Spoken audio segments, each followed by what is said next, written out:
Welcome to your channel Aaradhya competition classes. और अपना topic चल रहा था नंबर सिस्टम, जिसके महत्वपूर्ण क्वेश्चन जो आज तक जो भी किसी परीक्षा में आए हुए हैं वो हम देख रहे थे।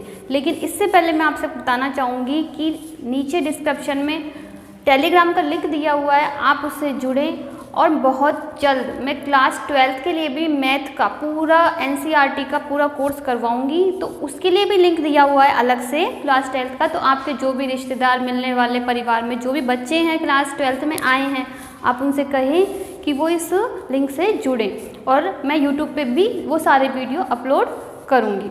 अब देखिए क्वेश्चन पे आते हैं अपन कि वह संख्या जो 1 से 10 दोनों सम्मिलित, यानी 1 अंक भी सम्मिलित है और 10 भी सम्मिलित है, तक सभी संख्याओं से विभाज्य होगी निम्न है। क्वेश्चन क्या कहना चाह रहा है, समझ रहे होंगे आप कि इन चारों संख्याओं में से कौन सी संख्या ऐसी है जो 1 से लेकर 10 तक के अंक पूरे 10 अंकों से विभाज्य है। ठीक है, तो इसके लिए हम चारों संख्याओं को देखना पड़ेगा हमको बारीकी से। जैसे हम 10 पे आते हैं तो हम देखते हैं 10 से तो विभाज्य है ही, 2 से भी विभाज्य है क्योंकि ये सम है, लेकिन 3 से विभाज्य नहीं है क्योंकि 3 की विभाज्यता का नियम क्या होता है भाजकता का, कि अंकों के योग में 3 का भाग जाना चाहिए, यानी 10 नहीं है। इसी प्रकार से 100 भी नहीं है 3 से, है ना, इसके भी अंकों का योग क्या हो रहा है, 1 ही हो रहा है, ये भी नहीं है। फिर अब C को देखते हैं तो C एक सम संख्या है, तो 2 से तो ये विभाज्य है, लेकिन आप गौर करो तो 10 की भाजकता का नियम क्या होता है कि लास्ट का अंक 0 होना चाहिए, तो इसका 0 नहीं है, इसलिए हम तो डायरेक्ट देखते हैं, फिर सबसे पहले इसको कैंसिल कर देंगे। ठीक है, तो C भी नहीं है। अब D पर आते हैं, तो जब तीनों ऑप्शन अपने सही नहीं है तो लास्ट में यही सही बचा। और हम चेक कर लेते हैं, देख लिए सम है इसलिए 2 से भी है, अंकों का योग 5, 2, 7 और 9, तो 3 से भी है। 4 की भाजकता का नियम होता है कि लास्ट के 2 अंकों में भाग जाता है, तो वो 4 से भी भाज्य है। 5 0 होना चाहिए, 5 से भी भाज्य। 6 का क्या होता है, 2 का भी जाए और 3 का भी जाए, तो 2 और 3 का जा रहा है, 6 से भी है। 7 के लिए आप भाग दे के देखो, 7 का भी पूरा भाग जा रहा है, 7 या 21 और 7 6 42, है ना। और फिर 8 का लास्ट के तीनों अंकों में 8 का भी जा रहा है। 9 के लिए अंकों के योग में 5 और 2 7 और 9, तो उसके लिए 9 का भी जा रहा है और 10 का जा रहा है क्योंकि अंतिम अंक 0 है, अतः ये वाला ऑप्शन आ जाएगा। देखिए नेक्स्ट क्वेश्चन, मान ज्ञात कीजिए। इसका मान निकालना है आपको इस पूरे का। तो बोर्ड मास के नियम से आपको पता है सबसे पहले भाग और गुणा की क्रिया होती है। तो जैसे ये गुणा, इन दोनों का गुणन होगा सबसे पहले, और इन दोनों में क्या होगा, डिवाइड होगा, और इन दोनों का मल्टीप्लाई होगा। ऐसे मत कर देना 7 - 3 पहले, ठीक है, ये काम बाद में होते हैं, जोड़ बाकी लास्ट में होते हैं और गुणा और भाग पहले होते हैं। तो देखिए इन दोनों का मल्टीप्लाई करते हैं तो कितने हो गए, 3 × 5 = 15 और 3 × 7 = 21 और 1 = 22 और 3 × 1 = 3 और 2 = 5, 52.5। फिर -7 × 21, फिर माइनस इन दोनों का मल्टीप्लाई करेंगे तो 5 × 3 = 15 और 3 × 2 = 6 और 1 = 7 और 3 × 1 = 3, तो 37.5। ठीक है, अब देखिए ये दोनों माइनस है, इसलिए दोनों क्या हो जाएंगी, जुड़ जाएंगी। तो 52.5 और माइनस के 37 और 3 कितने हो गए, 40.5। तो इसमें से इसको घटाएंगे तो बच रहे 12, यानी बी ऑप्शन आ जाएगा अपने पास। देखिए नेक्स्ट क्वेश्चन है कि मैं 2 अंकों की संख्या हूँ, दहाई के स्थान पर अंक और इकाई के स्थान पर अंक क्रमिक अभाज्य संख्याएं हैं, यानी दोनों जो अंक हैं इकाई और दहाई वाले वो क्रमिक, यानी जो एक के बाद जो एक अभाज्य संख्याएं आती हैं वैसे क्रमिक अभाज्य संख्याएं हैं। अंकों का योग 3 और 4 का गुणज है, तो संख्या है। अब देखिए आपको इनमें से 4 ऑप्शन है, इनमें से पता करना है। बिल्कुल इजी सवाल है, सवाल देख के आपको बिल्कुल घबराना नहीं है।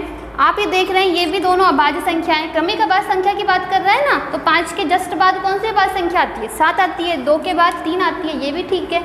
3 के बाद 5 आती है, ये भी ठीक है। लेकिन 1 और 3 ये नहीं है, क्यों नहीं है बताओ, क्योंकि 1 तो अभाज्य संख्या होती ही नहीं है ना। अभाज्य संख्या कहाँ से स्टार्ट होती है, 2 से, तो डी ऑप्शन तो अपना हट गया।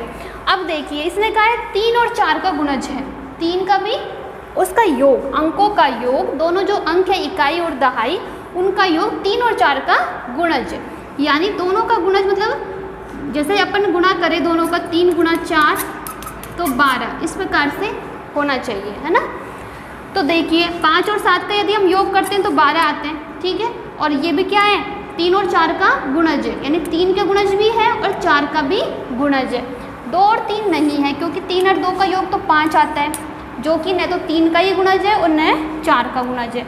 ऐसे ये भी 8 आता है, जो कि 3 का गुणज नहीं है। ठीक है, इस प्रकार से कौन सा ऑप्शन हो जाएगा अपना ए। देखिए नेक्स्ट क्वेश्चन है, यदि 3x² - 6x + a एक व्यंजक है जिसमें x - 2 से विभाजित हो जाता है, तो a का मान होगा। अब देखिए x - 2 इससे विभाजित हो रहा है, इसका मतलब ये इसका एक गुणनखंड है x - 2।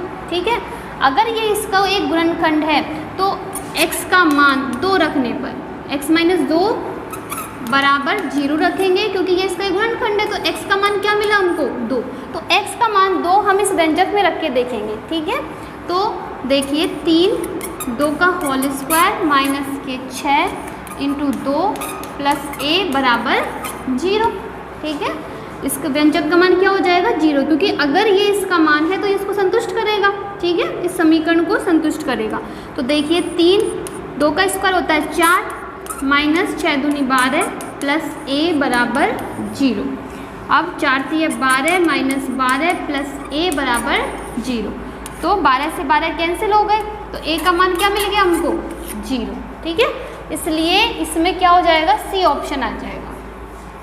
देखिए नेक्स्ट क्वेश्चन है कि 3 अंकों की कुल कितनी संख्याएं हैं जो 6 से पूर्णतः विभाजित हो जाती हैं। 3 अंकों की संख्याओं की बात कर रहा है, तो हम जानते हैं 3 अंकों की संख्याएं 100 से तो स्टार्ट होती है। ठीक है, और अंतिम अंक कौन सा होता है 999, है ना।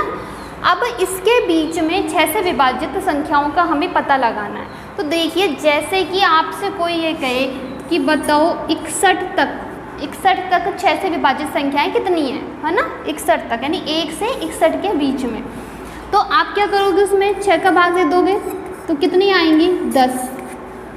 शेषफल 1 बच रहा है, चाहे 2 बचे चाहे 3 बचे, कुछ ही बच सकता है ना। तो आपको पता चल गया कि 6 संख्याएं हैं जो 6 से विभाजित 10 संख्याएं हैं जो 6 से विभाजित है 61 तक की संख्याओं में। तो ऐसे ही 100 तक की संख्याओं में 100 तक की संख्याओं में कितनी संख्याएं हैं जो कि 6 से विभाजित है। तो इसके लिए हम क्या करेंगे, 100 में 6 का भाग देंगे, है ना। तो देखिए कितना आएगा, 6 एकम 6 और 6 6 36 इक्वल, मतलब नहीं आया है, लगभग 16 और दशमलव आएगा, लेकिन उससे मतलब नहीं है, यानी 16 संख्याएं ऐसी हैं जो कि 6 से पूर्णतः विभाजित हैं। ये तो 100 तक की संख्याओं की बात हो गई।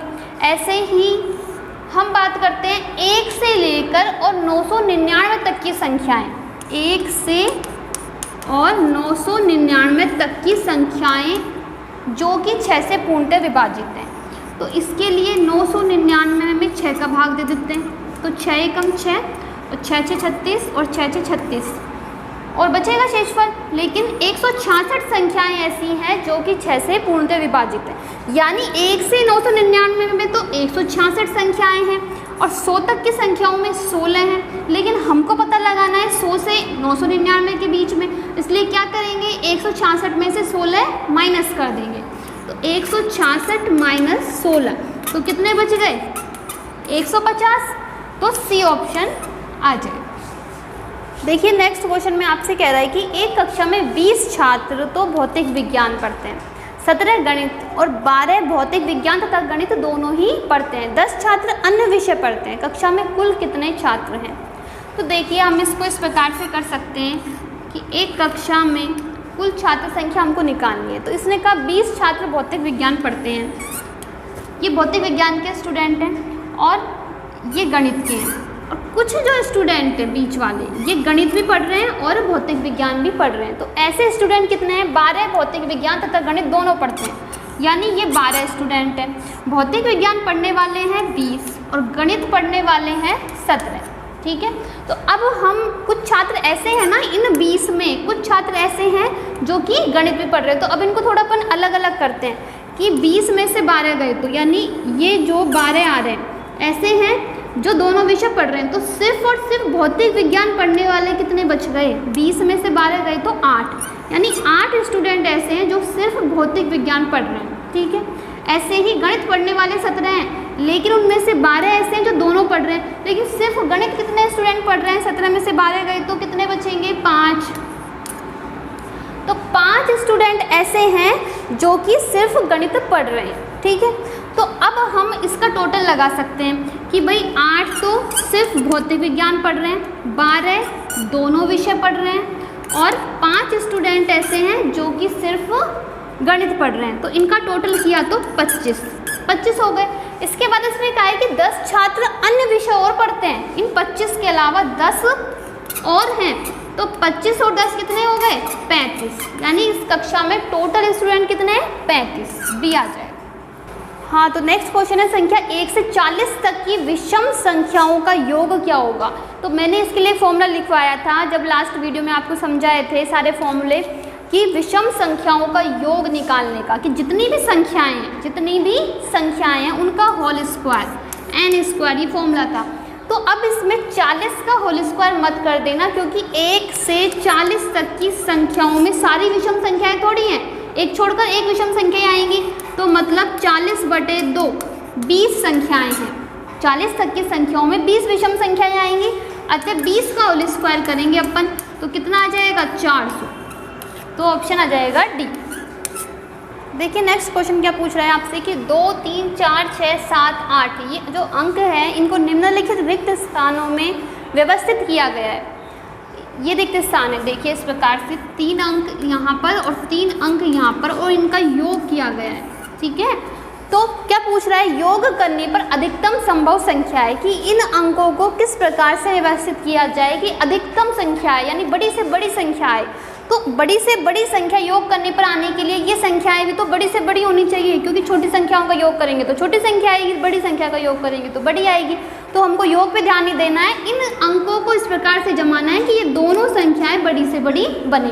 तो इसके लिए अब देखिए सभी अंकों से हमें 3-3 अंकों की 2 संख्याएं बनानी है, ठीक है। तो पहली जब संख्या हम बना रहे हैं तो सबसे बड़ा अंक ले लेते हैं, सबसे बड़ी संख्या ऐसे ही बनती है। तो सबसे बड़ा अंक यहाँ से स्टार्ट करते हैं, 2, 3, 4, 6, 7, 8 है, तो सबसे बड़ा अंक है 8। तो पहली संख्या तो 800 से स्टार्ट होगी। फिर दूसरी में ले लेते हैं हम 7, तो ये 700 से, यानी दोनों सबसे बड़ी बन गई, जितनी हम बड़ी बना सकते थे वो बन गई। अब इसके बाद दूसरे अंक के लिए फिर इससे बड़ी संख्या, मतलब 7 और 8 तो हो गए। इसके बाद अब कौन सा अंक बचा है हमारे पास, 4 और 6। अब ये दोनों लेंगे हम, ठीक है। तो यहाँ पर तो ले लेते हैं 6 और यहाँ पर ले लेते हैं 4। फिर इसके बाद क्या बचा है 3 और 2, तो अब इनको सेट कर देते हैं 3 और 2 को। तो अब हमारे पास दोनों ही अधिकतम संख्या आ चुकी है, दोनों ही बड़ी से बड़ी संख्या आ गई इन अंकों के हिसाब से। अब इनका योग करने पर हमको बड़ी ही संख्या मिलेगी। तो देखिए 3 और 2 5, 6, 4 10 और 8, 8 16, तो 1605, तो सी ऑप्शन आ जाएगा। क्वेश्चन है कि 72 गुणा 28 ये बराबर है इसके 36 गुणा 4 इंटू ये डैश, एक कोई संख्या है। रिक्त स्थान की जो संख्या है, इसमें जो संख्या आएगी वो क्या 7 का गुणज है, एक अभाज्य संख्या है, 10 से कम है, एक सम संख्या है, 56 का गुणनखंड है। इन ऑप्शन में से हमको पता लगा कर A, B, C, D में से चुनना है। तो सबसे पहला काम तो अपना यही है कि रिक्त स्थान की पूर्ति करनी है हमको कि संख्या क्या है। तो इसके लिए हम क्या करेंगे, माना कि ये संख्या x है, ठीक है, तो इसका पक्षांतर कर देंगे बाकी संख्याओं का। तो ये बाकी संख्याएं कहाँ आ गई, इसके अपॉन में आ गई। तो 72 गुणा 28 है, 28 और बटे में आ गई 36 इंटू 4, तो 36 दूना 72 और 4 7 28 और 7 दूनी 14, तो वो संख्या का मान क्या आ गया 14। अब ये 14 किस प्रकार की संख्या है ये हमको पता लगाना है। देखिए 7 का गुणज, तो 7 का गुणज होती है 14, 7 दूनी 14, तो 1 तो आएगा। फिर एक अभाज्य संख्या, 14 अभाज्य संख्या नहीं है क्योंकि इसके गुणनखंड 2 से ज़्यादा है ना, तो ये नहीं आएगा। फिर 3 10 से कम है, 10 से कम भी नहीं है, यानी 2 भी नहीं आएगा, 3 भी नहीं आएगा। फिर 4 एक सम संख्या है, हाँ 14 एक सम संख्या है और 56 का गुणनखंड है, 56 के गुणनखंड हो जाएंगे 14 चौक 56 है ना, तो 56 का गुणनखंड भी है। यानी कौन कौन सा ऑप्शन आया है अपने पास, 1 4 और 5। अब इनमें से देखते हैं 1 4 5, तो ए ऑप्शन सही आ जाएगा। अब देखिए नेक्स्ट क्वेश्चन आपके सामने है कि 666 में भाग 6 भाग 3 का मान बराबर है। अब इस क्वेश्चन को यदि आप डायरेक्ट सोचो कि बहुत ईजी है और आप अगर पहले ये क्रिया कर दो कि 3 में 6 का भाग, तो 3 दूनी 6 हो जाएंगे और फिर 2 का भाग इसमें दोगे तो गलत आंसर आएगा। भाई 3 दूनी 6 और 2 का इसमें भाग दिया तो कितने आएंगे 333 आंसर आएंगे। तो इस प्रकार से ये नहीं होते हैं भाग। जब भी बहुत सारे भाग की क्रिया एक साथ दी हुई हो तो आप उसको गुणा में बदल लिया करो पहले। 666 गुणा 1/6 भाग, जैसे ही गुणा में बदलता है संख्या क्या हो जाती है, बटे में चल जाती है, इंटू 1/3। ठीक है, अब इसको सरल करेंगे, चाहे कितने ही भाग क्यों ना हो, आगे और होते हैं अगर 2-4, तो अब इस प्रकार से उनको बदल के और फिर करेंगे। तो देखिए ये इससे कैंसिल हो गया, 111 है और इसमें भाग दिया तो 3 3 9 और 3 7 21, 37 आंसर आ गया अपने पास, ए ऑप्शन। देखिए नेक्स्ट क्वेश्चन है, यूपी टेट में आए हुए हैं दोनों क्वेश्चन कि पाई है 1। पाई किस प्रकार की संख्या है, क्या परिमेय संख्या है, अपरिमेय है, अभाज्य संख्या है, पूर्णांक है। तो आपको पता होगा, मैं आपको कई बार बता चुकी हूँ कि पाई, अगर सिर्फ और सिर्फ पाई आपके पास लिखा आए तो पाई हमेशा अपरिमेय संख्या होती है।